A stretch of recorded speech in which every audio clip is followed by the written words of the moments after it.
team settled in. Their Palo Alto house became their headquarters. Very little furniture, a lot of computers, and most importantly, no rules. They even installed a Tyrolean swing between the fireplace and the swimming pool, a sign that their childhood was ever present. It's a bunch of college kids living by themselves, partying a lot. On the other hand, they were also really hard workers. They would, party at night and sleep until 1 o'clock and then code from 2 to 2 and then party for a couple hours and then start the cycle all over again. But they were very disciplined about work. They worked really, really hard, even though they had a lot of fun too. They were only, 19 years old. In this relaxed atmosphere, Mark lived glued to his computer screen, programming away, but the young startup company's accounts were empty. Eduardo, the team's businessman, still wasn't there. When Mark Zuckerberg started to grow. Thanks to his new investors, he moved, expanded, and hired a lot of employees. Some stuff, there's some beer down there. We found this amateur film. Mark had just moved into his new premises, where the atmosphere clearly is that of a college campus. We didn't want cubicles, so we got IKEA kitchen tables instead. Yeah. Thought that kind of went along with our whole vibe here. Within a few days, the Facebook had become Facebook. The site is now worth an estimated $100 million. But Mark didn't seem to realize that he was building an empire. Wearing shorts and a t-shirt, barefoot with a beer in hand, he answered a few questions. No, actually I'm going to mention the beer. Hard at work. I'm here in Palo Alto, California, chilling with Mark Zuckerberg of the Facebook.com, and we're drinking out of a keg of Heineken because what are we celebrating, Mark? We got 3 million users. 3 million users. Yeah. And how long has Facebook been around? Not that long.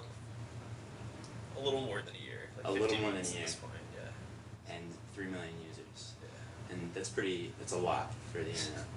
I guess. I mean, we're psyched. Mark didn't let the success go to his head. But in fact, he still wasn't satisfied. 3 million users wasn't bad, but for him, Facebook was just beginning. We've done just enough advertising and raised just enough money in terms of investment to hire people to make our lives easier and be able to grow it quicker. So that's pretty good. We have a sweet office. Yeah. 20 employees in all, and their average age was not even 25. The team worked hard, but the rules seemed to be, don't take yourself too seriously. Here, rather than a coffee break, they took a rather acrobatic beer break. The ethic of this young business seemed to be that relaxing is as important as working. But every coin has its flip side. No empire is built without damaging something. Very aware that this was the issue, and so we were surprised when he became nervous the way he did. Why are you taking preemptive steps that make me go and check and make sure that I have the control I want? Sure. Well, I think that how the system is set up is a really important part for how it functions. Right? And before I was talking about how there are these two primary things that people do. They share information with the people around them. It's never been, by default, just your friends. It's always been... Mark hadn't answered the question at all, but the journalist pushed him. Regions most recently. And then the other... But you didn't answer my question. My question is, you seem to have taken some steps to make more public my information as a Facebook member on your own, by yourself, all of a sudden announcing them. We just kept asking one after the next, and he refused, I think, to really answer the question. And I think when he didn't, we said, answer the question. We didn't ask that. Answer this question. And as he wasn't answering the questions, the interview got tougher and tougher. You get a lot of things. Those emails back in college, they stick to you now, whether you like it or not. Kara remembers an email Mark had sent 5 years earlier, where he wrote that the Facebook users were very naive to have confidence in him. Mark became upset. He began to sweat. How do you explain the hubbub around it? How do you, and it must affect you as a person because... Yeah, when I was 18 or 19 years old, I did a lot of stupid things, right, when I was in college. And I think, I don't want to make an excuse for that. Right? I did stupid things. I think they're embarrassing. and I'm really sorry that I did them. You know, some of the things that people accuse me of are true, some of them aren't. I think a lot of it has been pretty well documented. Right.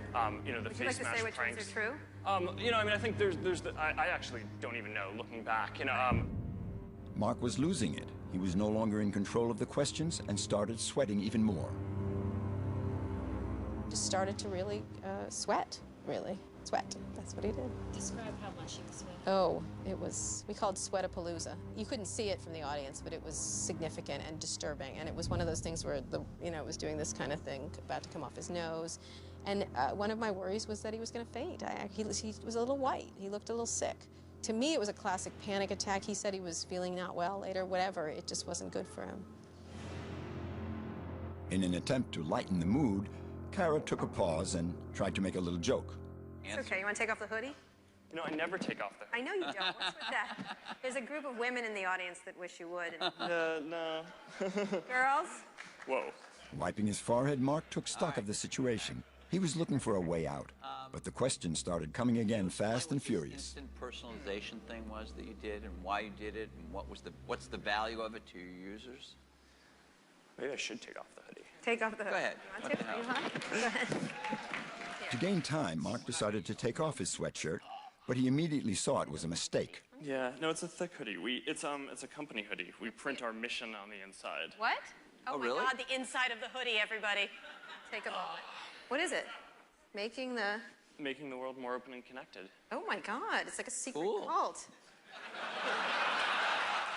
Look at that, making the world open and connected, stream graph platform, and this weird symbol in the middle that is probably for the Illuminati. A mysterious logo praising Facebook's values. Cara tried to make light of things, but that didn't seem enough to ease the tension.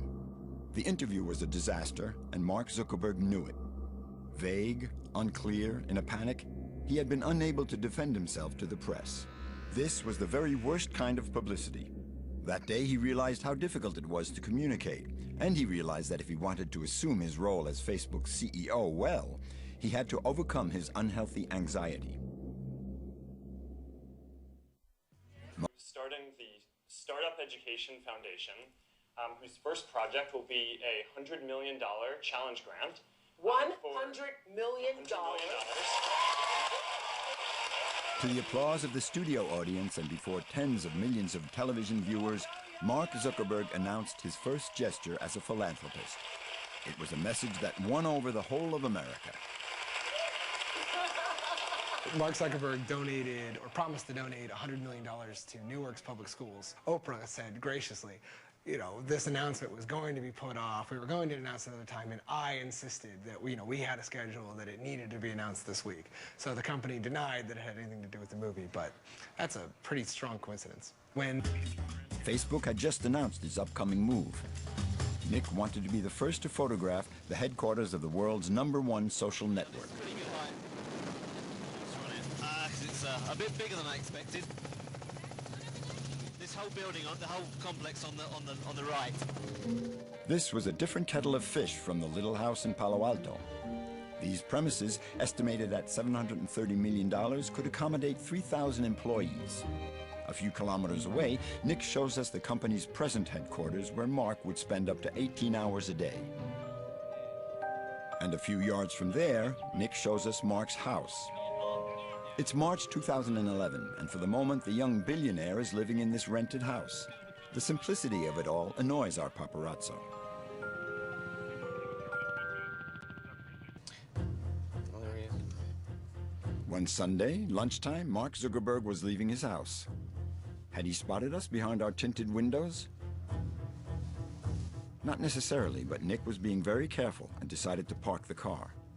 We need to move because I don't want to lose him. The paparazzo followed Mark Zuckerberg right into downtown Palo Alto. He hoped to catch him acting like a billionaire. Let's roll. No luck. It was market day, 1 p.m., and Mark had just bought a taco, a Mexican sandwich. Our paparazzo stuck close, but he'd missed his chance. Nothing was going to happen.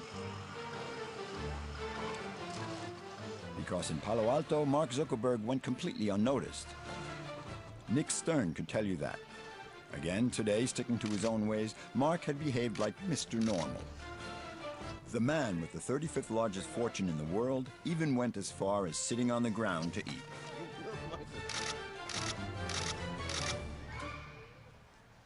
The subject of our investigation was no more than 100 yards away. We wanted to approach him, but the next day we had an appointment at the Facebook headquarters. One phone call from Mark and it would be canceled. We decided to let him get away. Obviously, we would have liked to meet Mark Zuckerberg, but the communication services didn't give us much hope. They had already chosen our guides for the day.